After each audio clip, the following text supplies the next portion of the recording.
Hey everybody, welcome back to the channel. I have a great update for you today. We're going to talk about CBDCs, updates, things that are going on in the space, Project Helvetia 6, Swiss National Bank, R3. There's also some AI generated articles going around today. I guess investing.com is not really people there doing work. They're using AIs to generate articles and then just publish them. Misinformation today, investing.com posted an AI generated article claiming that Banco de Mexico plans to utilize Ripple's X-Rapid and Bridge asset. This is incorrect. There is no such agreement. Awesome, investing.com. Awesome.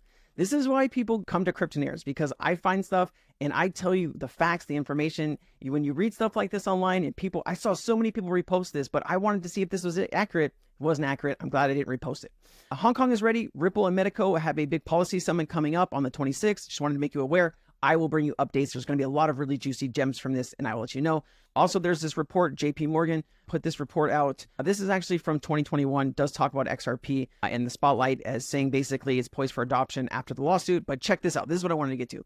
The help to understand the scale of Six Digital Exchange. Take a look. Project Helvetia. Let me play this for you really quickly. The Swiss National Bank, the Bank for International Settlements Innovation Hub, and Six have joined forces as part of Project Helvetia to investigate how central bank money could be integrated into a distributed ledger technology-based financial market infrastructure. The project consists of two proof of concepts. Both test the functional feasibility of settling tokenized assets, which are traded and settled on the Six Digital Exchange in central bank money. In proof of concept number 1, the cash leg of the transaction is settled with a wholesale central bank digital currency, wholesale CBDC, issued directly onto the DLT infrastructure of SDX by the Swiss National Bank.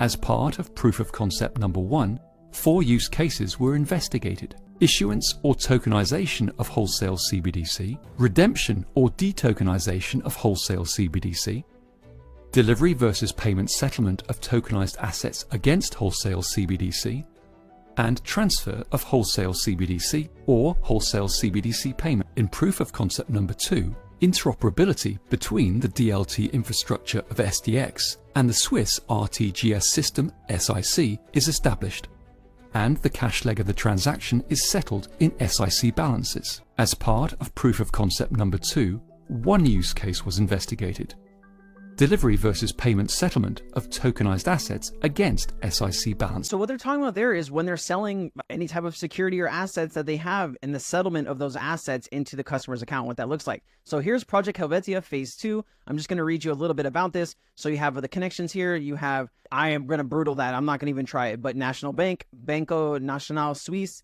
Banco National, I'm going to butcher it. Banco, is it not? I can't do it. Swiss National Bank, BIS Innovation Hub, and Six. Let me just show you this really quickly. This was actually January 2022. You have Citi, you have Credit Suisse, Goldman Sachs, UBS, and nope, not going to get me to say that. I'm going to butcher that as well. And then you have some information here. I just want to do the executive summary here. Give me a second.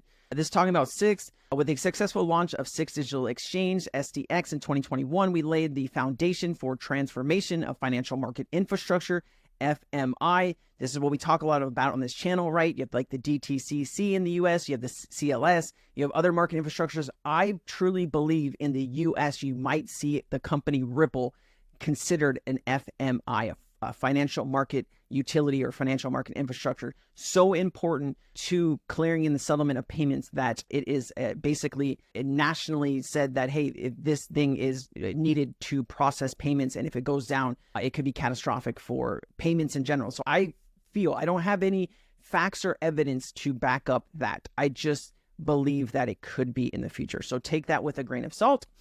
We do not want to merely replicate existing processes with new technology to create new silos. So what they're talking about with silos here, guys, all of these banks are basically siloed, right? They don't have any connection in between them. When you're sending a payment across the world, sometimes it has to go from one bank to the next bank to the next bank. They all take their fees, and you lose a lot of that payment. It could be 2, it could be 5, it could be even 10% of that payment that you would lose because of all of these fees, depending on what corridor or where you're sending that payment.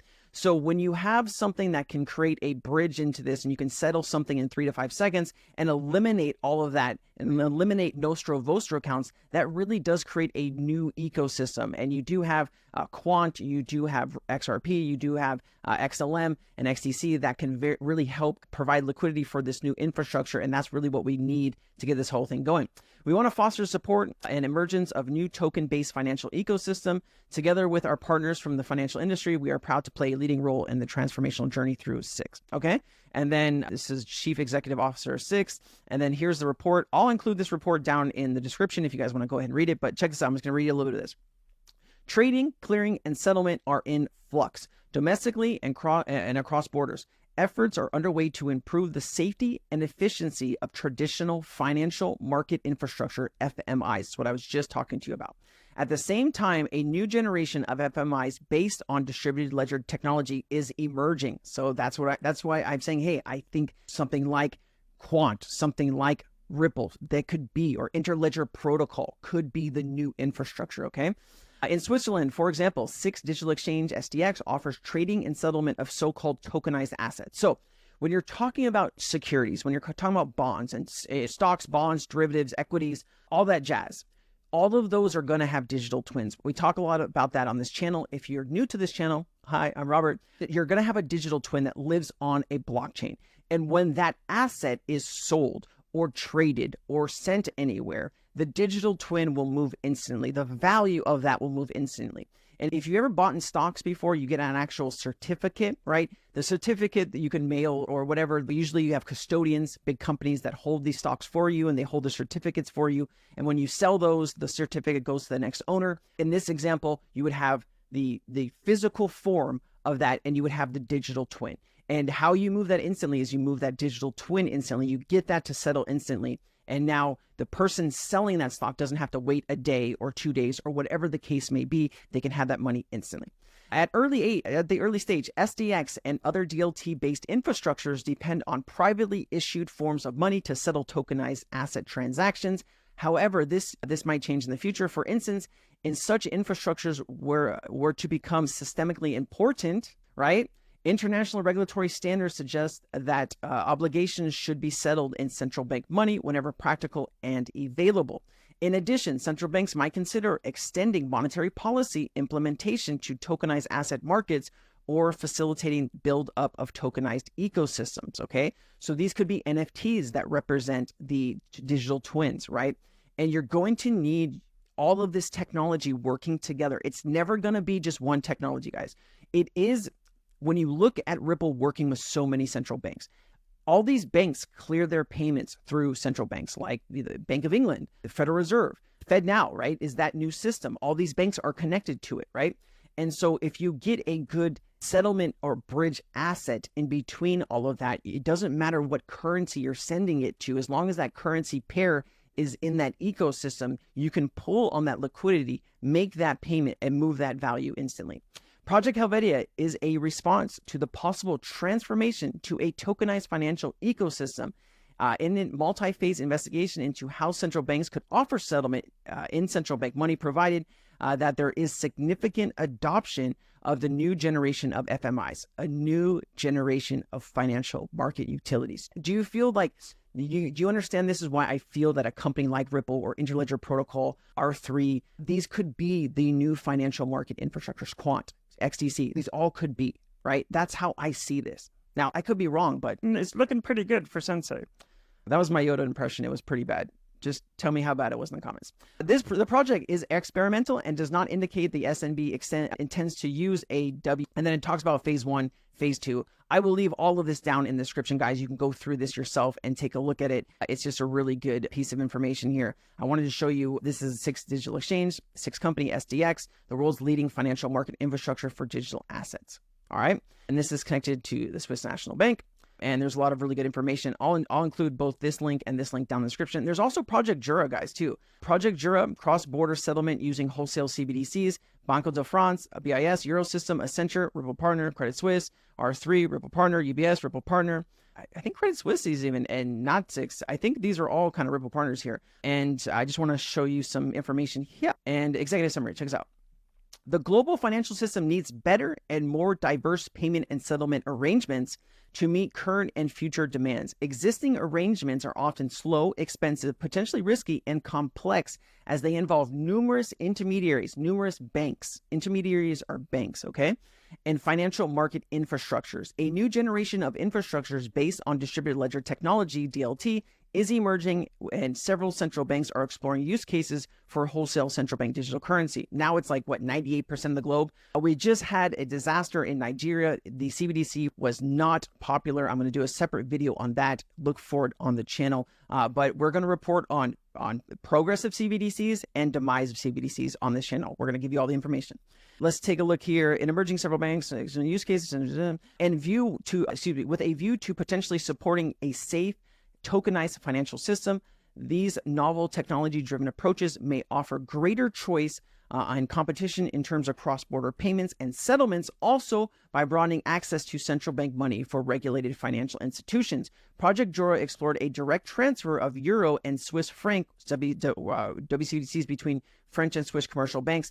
I think they were using a private version of Ethereum to do this. If my memory serves correctly, there's so many different projects out here, guys, but they're going to test all kinds of different technologies to do these. But understand, at the end of the day, it's going to be the best, cheapest, fastest technology that is going to win. Okay. And then let me say, issuing WCBDCs, wrap CBDCs on a third-party platform and giving non-resident financial institutions direct access to central bank money raises intricate policy issues.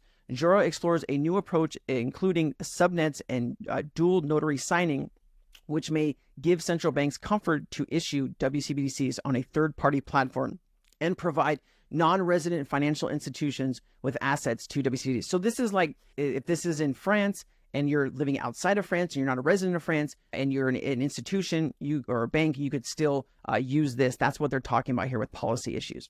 The project complements the ongoing G20 work with cross-border payments. Specifically, it contributes to the building blocks of PVP adoption, multilateral platforms, and CBDCs by extending access to the safety of central bank money for cross-border settlements. The proposed solution design not only addresses existing deficiencies, but could also open up the new approaches to conducting international finance transactions, including foreign exchange, securities, and financial instruments. Jura is a public-private collaboration involving Banque de France and basically all of these banks here, okay?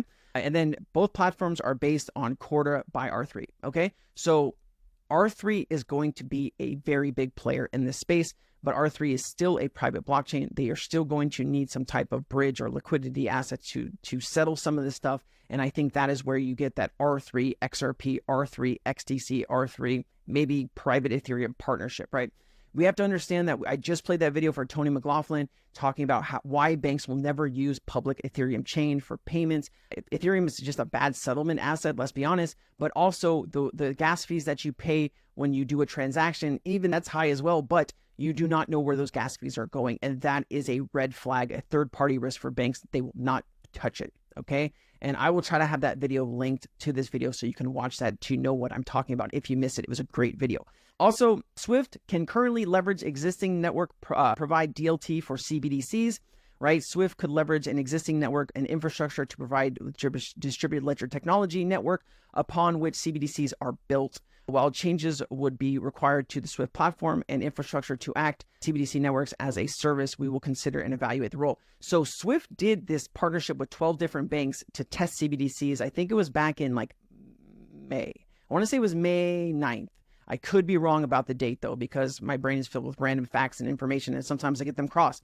But I researched all 12 of those banks that Swift did the partnership with, and I traced back to 11 out of the 12 banks back to Ripple. Doesn't mean like that Ripple is working behind the scenes with Swift, but I do think you are going to see XRP, XLM, and other cryptocurrencies move across the Swift system because Swift is still just Swift. They don't have a settlement solution. Swift GPI is a great resource to send payment messages. Sometimes they're instant, but you still have that friction at the bank to send that money and to get that money to where it needs to go. Great. You got Swift GPI, fantastic, but you need cryptocurrency to make that smooth transition, that smooth settlement. Smooth. All right. That's the video, guys. I hope you enjoyed it. If you liked it, if you stayed to the end, let me know. I'm going to be going through all my comments, same other videos. I am going to respond to each and every one of you because you are important to me. Please like and subscribe if you are not. If you made it to the end, please subscribe. All right, guys, see you later. Peace.